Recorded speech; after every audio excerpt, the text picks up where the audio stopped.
bawa apa aja tuh?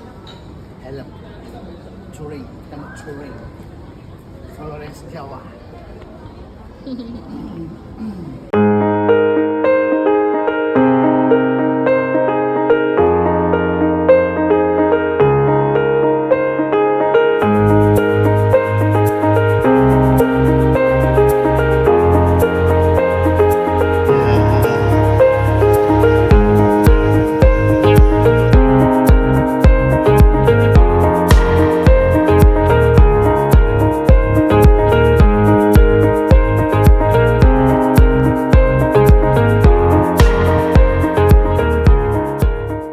Di Ende.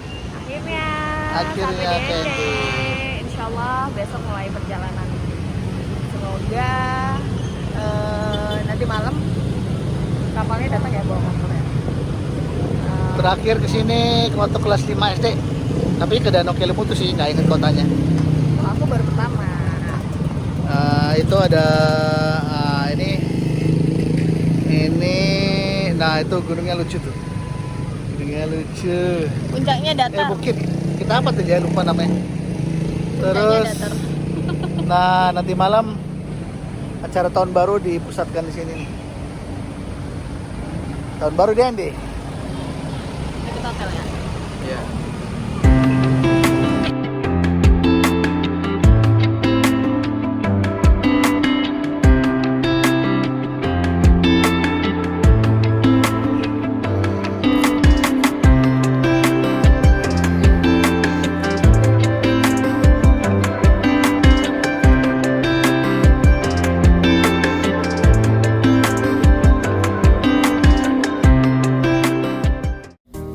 Halo teman touring, kali ini melanjutkan video sebelumnya tentang prepare touring ke Flores Jawa 2024. Ini saya akan cerita untuk perjalanan di hari pertama sampai ketiga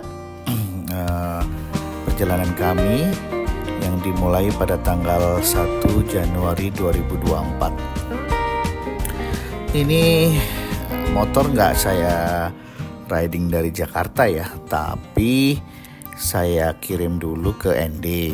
Nah itu kemarin tadinya mau kirim kargo, cuman timingnya nggak pas. Akhirnya saya ada dua kali pengiriman, yaitu dari Jakarta ke Surabaya dulu, itu saya pakai kargo, jalan darat kalau nggak salah itu biaya sekitar 1 juta. Kemudian sampai di Surabaya saya ambil langsung saya kirim ke pelabuhan di Tanjung Perak, naik kapal Dharma Rucitra 8. Nah itu jalurnya kan dari Surabaya, Lombok, Labuan Bajo, kemudian terakhir di ND. Tadinya mau sekalian naik kapal Dharma Rucitra itu, jadi barengan dengan motor lah. Tapi karena ada kendala di pemesanan tiket, saya gak berani gambling, khawatir kemarin tahun baru itu ramai. Akhirnya yang saya kirim tuh hanya motor aja. Jadi saya naik pesawat deh. Dari Surabaya, kemudian ke Kupang, transit Kupang, baru turun di ND. Lalu untuk biaya pengiriman motor di pakai Dharma Rucitra itu satu motornya 560.000. Lalu kalau orang ikut sekalian itu per orangnya 660.000.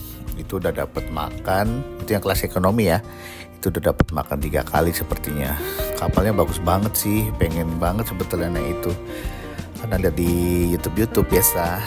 Cuman ya itu tadi deh, karena dari H-10 sampai di H keberangkatan itu tiket yang saya inginkan tuh nggak muncul di aplikasinya.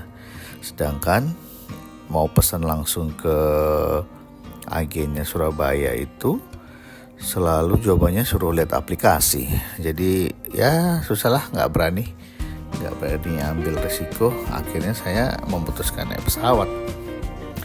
Oh iya, perjalanan touring ini couple touring ya, apa solo touring ya, itu saya jalani sama istri yang kebetulan bisa ambil cuti 1 bulan. Jadi secara waktu sih saya sudah bikin itinerary itu sekitar kemungkinan 1 bulan pas gitu. Dari mulai tanggal 1, nanti finishnya di Jakarta 30 hari kemudian.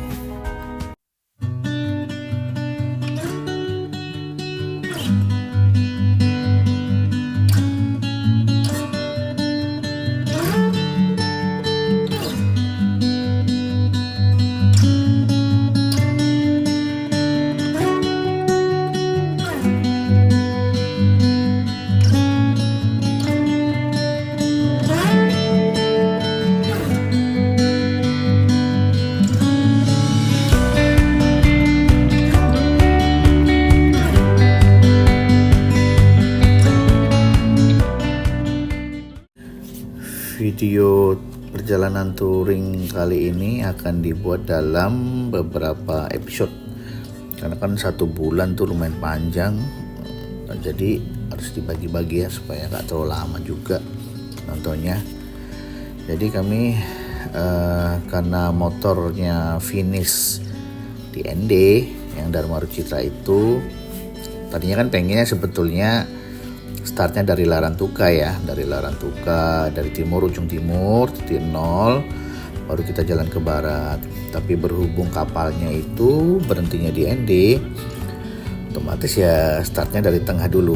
Kita dari tengah menuju ke timur, habis itu balik lagi.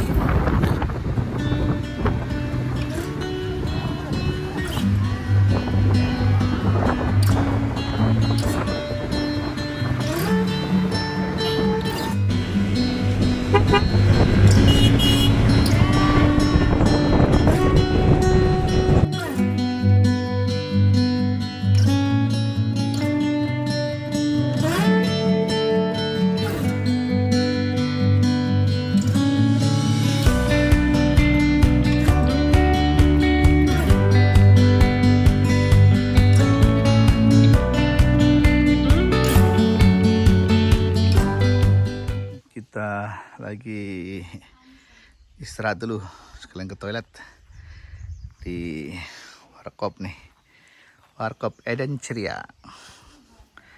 Pisang goreng guys.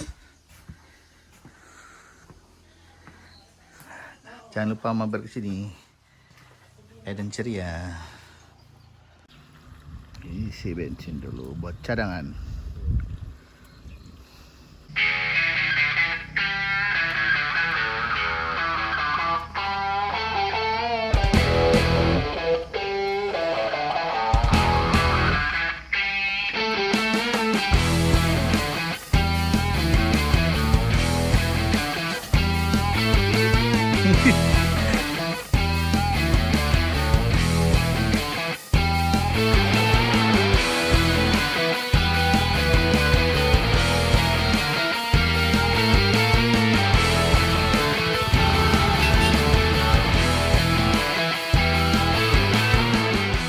Pemberhentian pertama kami, istirahat pertama kami itu di Warkop ND Ceria. Situ enak banget, ada pisang gorengnya di situ. Favorit deh pisang gorengnya. Nah, selama istirahat di situ kita ketemu ini. Ada bule Rusia juga, dari Rusia. Bawa motor ADV juga. Terus dia tiba-tiba berhenti gitu. Saya kira kan anak komunitas ADV ya, anak sama-sama ADV. Akhirnya dia berhenti mau menyapa. Ternyata setelah buka helm, oh ternyata bule. Dari Rusia pula, jauh banget. Dia nyewa motor di Bali, habis dari Danau Kelimutu katanya. Nah, terus dia berhenti itu ternyata tanya di mana posisi bengkel, karena dia mau ganti bannya udah gundul. Dia khawatir lah bocor atau meletus gitu ya. Ya udah kita arahin aja supaya ke kota ND, kan sudah dekat dari ya saya bilang masih 1,5 jam lah ke kota. Di situ bisa ganti ban. Terus kita saranin juga kalau mau langsung ke Surabaya naik aja kapal langsung dari ND, malamnya bisa nyebrang besoknya bisa ikut kapal itu ke Surabaya. Ya sempat foto-foto dikit sama si bule. Nah itu tadi warkop ND Ceria itu bisa jadi tempat rekomendasi peristirahatan ya. Kalau yang buat yang touring ke Flores, enak banget tempatnya, terutama pisang gorengnya. Istirahat dulu di apa nih? Pantai Koka ya, tapi kita nggak mampir Pantai Koka, mampirnya nanti.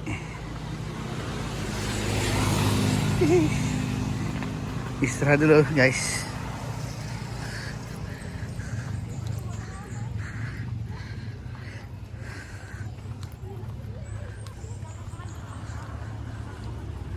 Oh ada pantai di situ.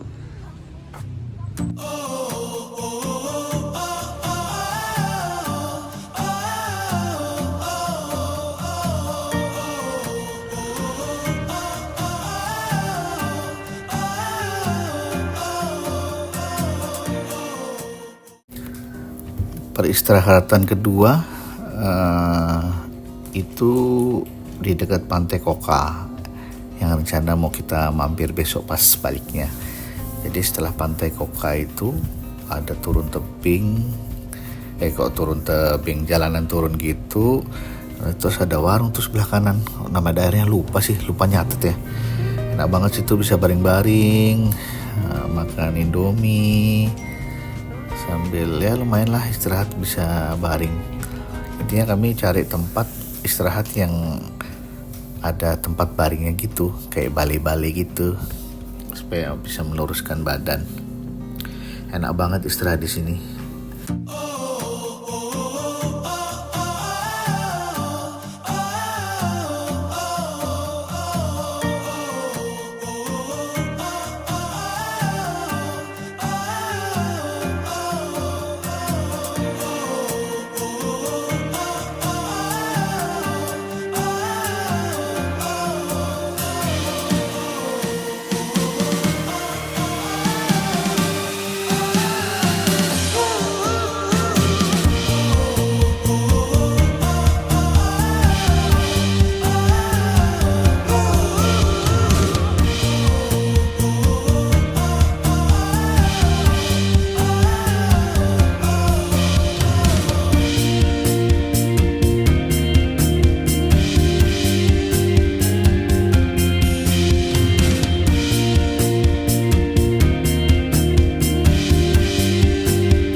Makan di Maumere, warungnya restoran pada tutup Tanggal 1 tanggal merah habis pada tahun baruan.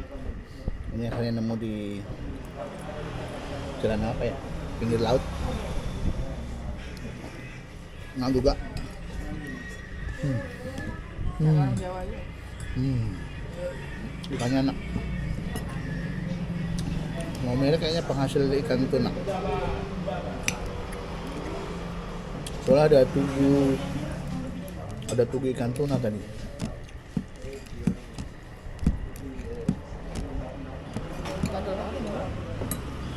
Habis ini lanjut ke Tarantuka, masih 3 jam lagi.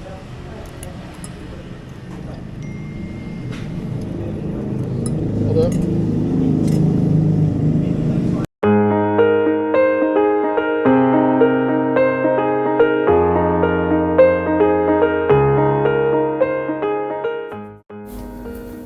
Pas kita istirahat di Maumere dan cari makan siang di Maumere, itu ternyata banyak toko-toko dan warung-warung yang tutup. Mungkin karena masih efek tahun baru ya, jadi belum pada yang buka, masih kecapean. Kita sampai googling nih di mana ada mie ayam, tutup. Ada warung Jawa, tutup. Akhirnya tanya-tanya, ternyata masih ada yang buka, beberapa yang buka di daerah ini dekat-dekat pantai. Alhamdulillah dapat makan ya, sempat makan di situ dengan lauk yang ada beberapa macam aja, ada ikan kecil. Tapi enak sih, sambalnya enak, ikannya enak. Syukurlah masih ada yang buka. Ya kita di Maumere makan sebentar, kemudian jalan lagi. Ini kita tahun baru nih, jalan di tahun baru ini masih sepi banget jalanan, betul-betul sepi. Tapi menguntungkan sih buat kita karena enak aja, jarang ngerem. Tapi kita nggak kenceng-kenceng banget sih, kita hanya paling maksimal di 70 km per jam, 80 lah paling kenceng. Karena kita pengen menikmati jalanan, menikmati pemandangan, gak mau buru-buru. Kalau capek istirahat, kemudian ada pemandangan bagus ya kita berhenti, kita foto-foto, main drone, ngopi. Intinya gak mau maksa lah. Pokoknya setiap hari itu kita targetin misalnya start jam 8 pagi, kemudian finishnya maksimal jam 5 sore. Jam 5 sore itu pokoknya udah cari penginapan, entah dia nanti di kota mana kita berhenti ya di situ kita cari. Jadi nggak mau maksa harus sampai malam, harus ke kota itu gitu. Itu nanti capek banget pasti badan, apalagi perjalanan masih jauh ya. Ini baru hari pertama terus masih jauh ya, kayak lari maraton nih.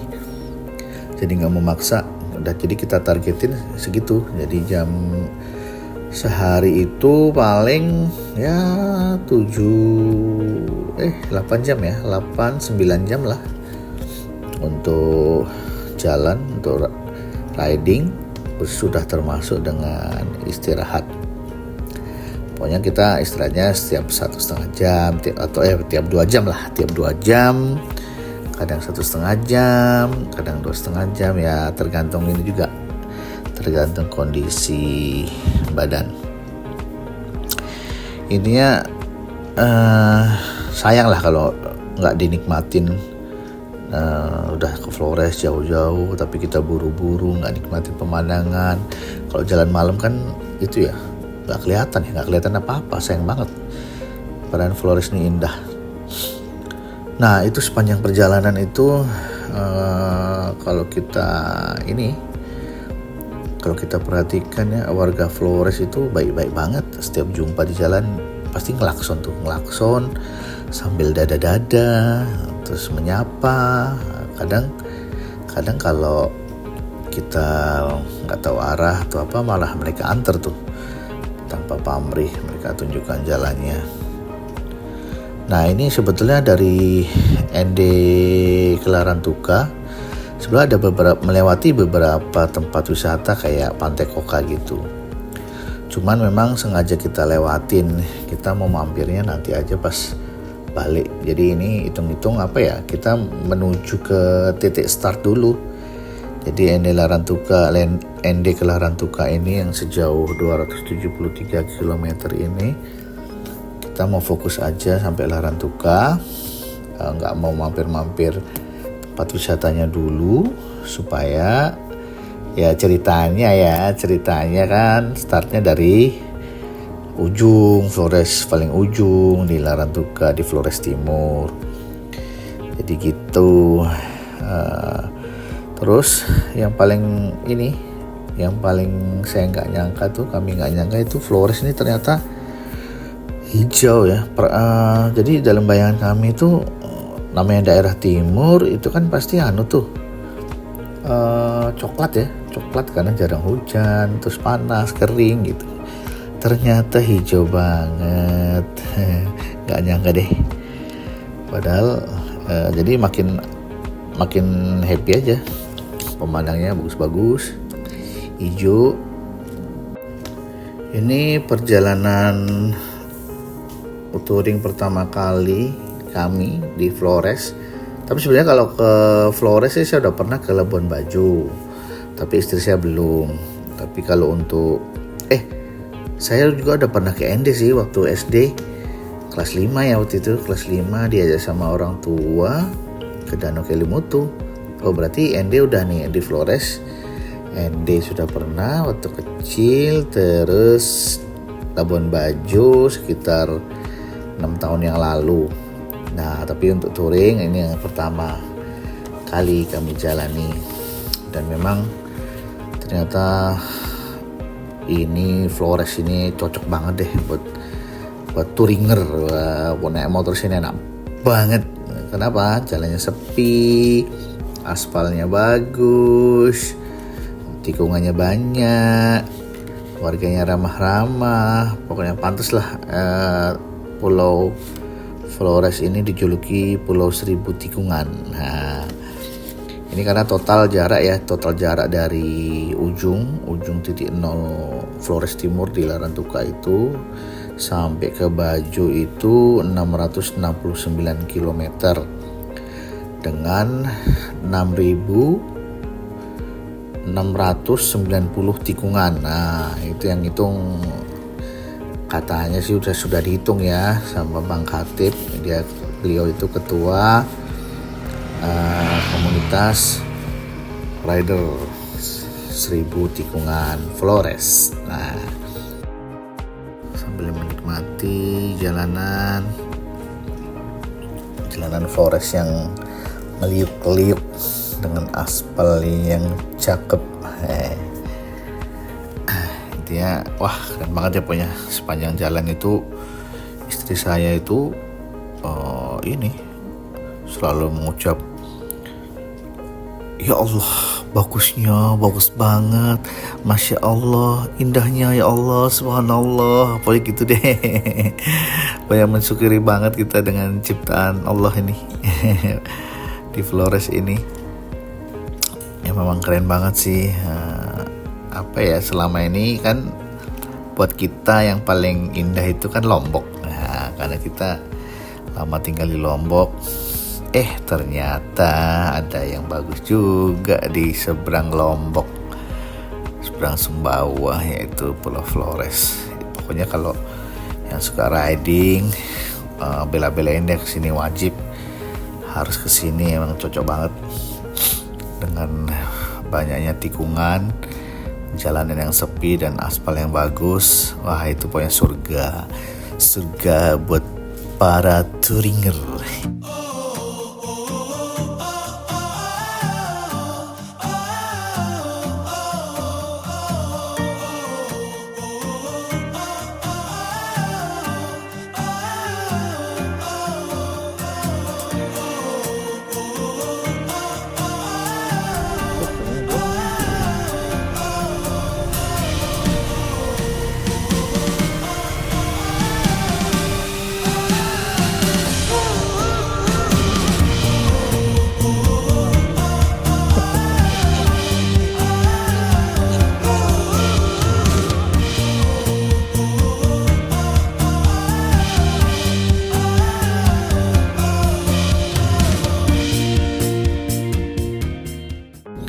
Kami sampai duluan sih di ND, itu di tanggal 31 Desember.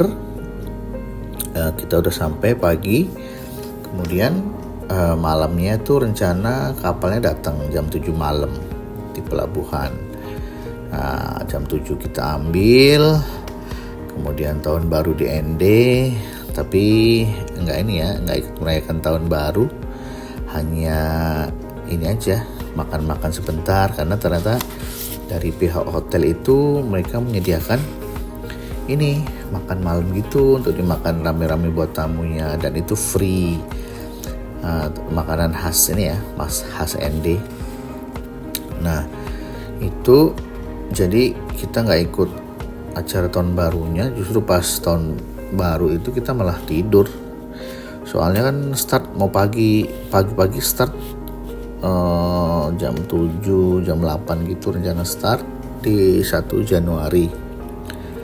Hotelnya enak banget nih, namanya Hotel LCR Memang dia agak masuk ke dalam sedikit lah, tapi untuk kenyamanan hotelnya, keramahan staffnya itu juara deh. Jadi rekomen banget buat yang mau ke ND, boleh nih ngidupnya di sini. Soalnya di aplikasi ini pun, online pun ya, ini bagus sih ratingnya, dan memang ternyata bener bagus. Warga Flores itu ramah-ramah banget deh. Nah, kita akhirnya start di 1 Januari pagi. Kondisi jalanan itu masih sepi banget, mungkin pada istirahat, pada kecapean ya, malam habis merayakan tahun baru. Karena ya kita cuman ini sih lihat-lihat aja. Wah, seperti biasalah perayaan tahun baru kan, ada kembang api dan pawai-pawai gitu.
Hotelnya lucu deh.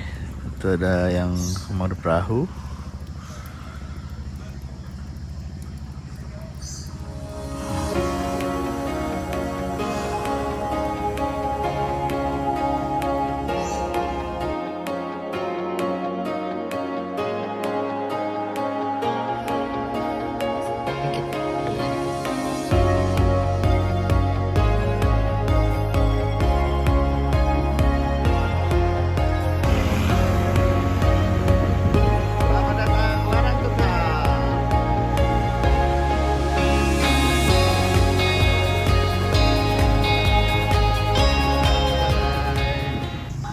Larantuka merupakan kota wisata religi umat Katolik yang berjuluk Kota Bunda Maria dan Kota Seribu Kapel. Menikmati kopi dan pisang goreng dengan sambal khas Larantuka. Enak banget sore-sore kita bersantai di sini.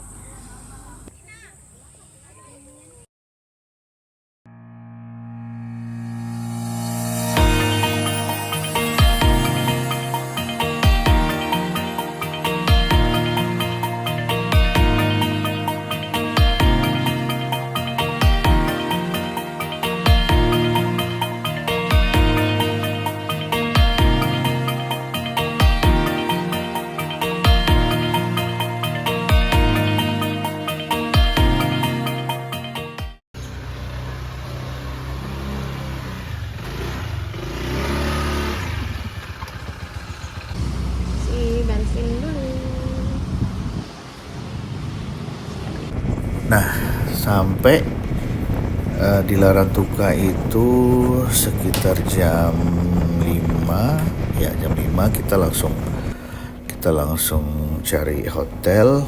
Ada namanya Larantuka Beach Homestay.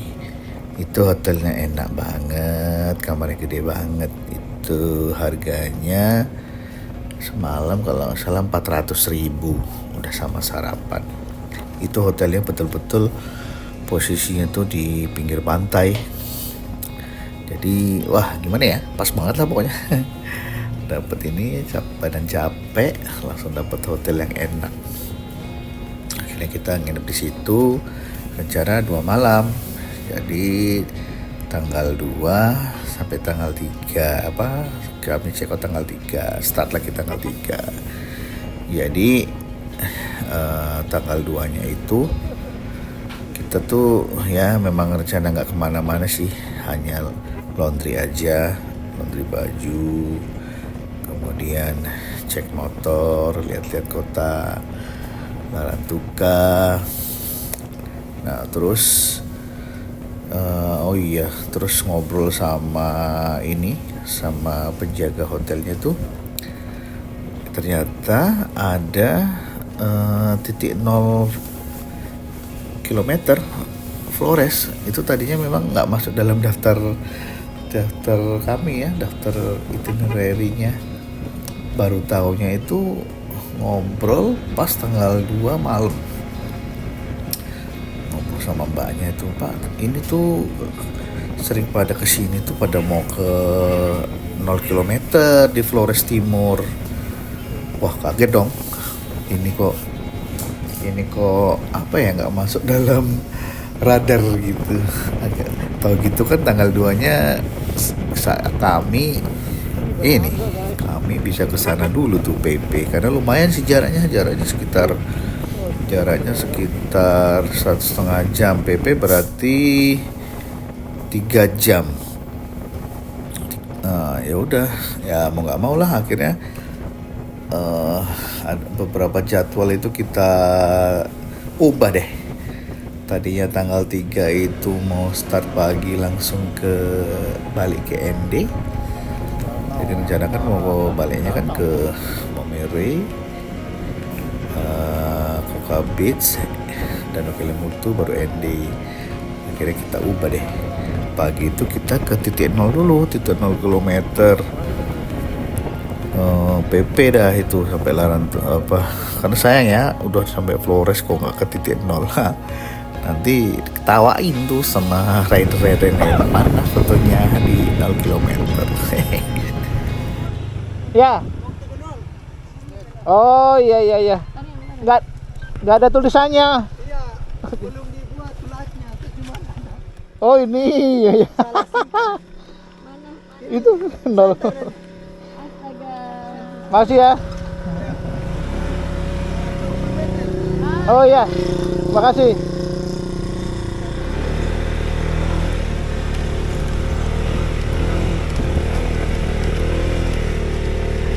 Dia nungguin loh yang.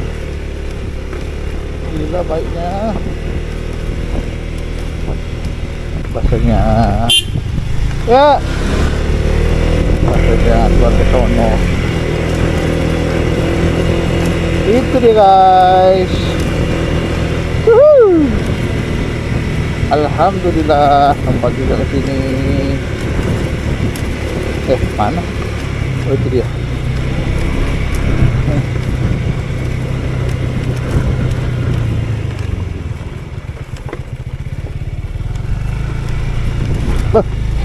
Astagfirullah. Woohoo. Good now guys.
kita happy banget sampai di titik 0 km di Kecamatan Tanjung Bunga. Akhirnya sampai. Sayang di situ kantor kantor balai desanya itu lagi tutup. Jadi nggak dapat sertifikat deh. Tapi nggak apa-apa lah. Yang penting udah ada kenang-kenangan. Di titik 0 ini ternyata lokasinya terletak di Danau Asmara. Dulu sih namanya bukan Danau Asmara, Waibele ya, tapi nggak tahu kenapa namanya Asmara. Kayaknya ada sejarahnya deh. Sempat diceritain sama ada warga yang lewat, yang pengelola kebun kacang mete, buah jambu mete, kemudian untuk diambil kacang metenya untuk diekspor. Namanya Bapak siapa lupa. Nah, sempat ngobrol, ternyata kenapa danaunya itu jadi namanya Danau Asmara.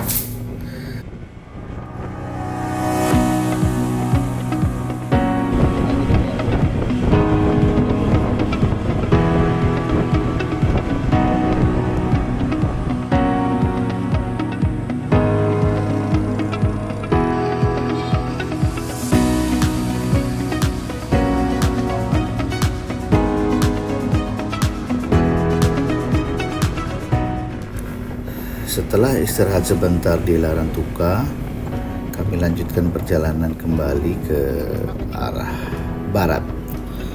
Nah, itu berarti kan kita harus melewati Maumere lagi, kemudian kita ke Pantai Koka, kemudian Danau Kelimutu, habis itu ND. Finish di ND.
Rehat sejenak.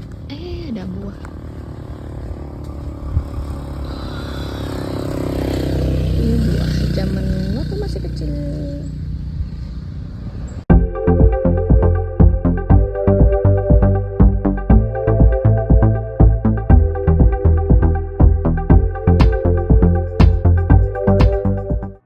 Nah, yang kita kaget nih pas pas mau sampai Maumere itu tuh ada ini, ternyata Gunung Lewotobi laki-laki itu lagi erupsi. Ada satu daerah yang kita lewati, lupa juga namanya, lupa nyata. Itu udah ada diselimuti dengan abu putih gitu. Wah, ini udah panik kan, bisa lewat apa enggak nih, boleh lewat apa enggak. Alhamdulillah ternyata masih boleh lewat. Jadi pas tanggal 1 kita lewat situ, 2 hari yang lalu itu masih nggak ada, masih jalanan masih bersih. Cuman sudah ada mobil-mobil dan tenda dari BNPB gitu. Ini kita tanya-tanya kan, ada apa nih ya? Bencana apa nih ya? Cuman males berhenti kan, jadi nggak tahu. Terus sampai Larantuka lah baru dapat berita bahwa ini ada siaga lah, Lewotobi laki-lakinya mau erupsi. Oh ya udahlah, kita nggak tahu kondisi sana. Ternyata pas tanggal 3-nya ngelewatin situ itu sudah putih semua. Alhamdulillah masih boleh lewat sih, karena ternyata tuh sorenya atau besoknya ya itu dapat kabar bahwa jalan itu tuh sudah ditutup, nggak boleh ada yang lewat karena erupsinya makin besar. Jadi kita selamat deh, akhirnya start di start finish di Maumere. Maumere ini tadinya sebetulnya bukan kota yang akan kita singgahi untuk menginap, tapi ternyata karena perubahan schedule ya, akibat harus ke 0 km itu jadinya nginepnya di Maumere, karena sampai Maumere itu hari udah sore, udah jam 5 gitu. Di sini bisa kita lihat nih lumayan tebel abunya. Terus BNPB udah bersiap-siap, jalanan diberi penghalang ya supaya yang melewati sini nggak ngebut, karena abunya ini kalau mobil ngebut abunya pasti langsung naik nih. Untungnya masih boleh lewat. Kalau dengar kabar hari berikutnya itu sudah ditutup karena erupsinya makin besar. Kita beruntung banget deh masih bisa lewat sini.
Akhirnya hujan turun juga, lumayan bisa menyirami daerah yang kena erupsi.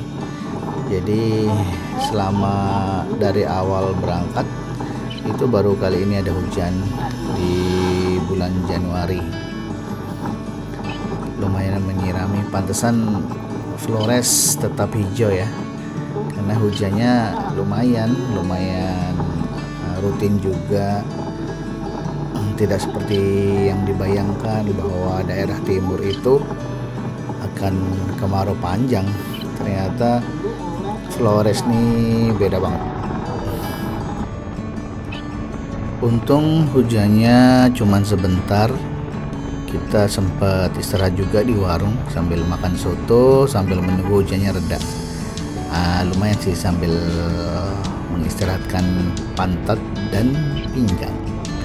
Jadi kita istirahat setengah jam. Alhamdulillah hujannya reda, nggak lama-lama, jadi bisa melanjutkan perjalanan ke Maumere supaya nggak kemalaman.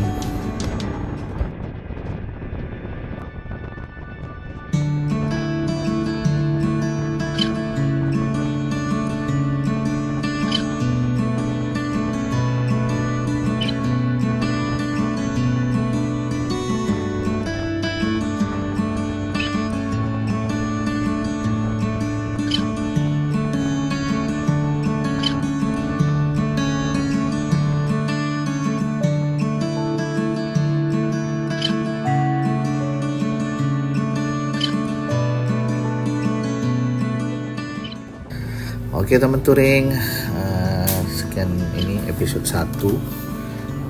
Nanti jangan lupa ikutin terus ya perjalanan kami sampai Jakarta di episode selanjutnya. Makasih teman touring.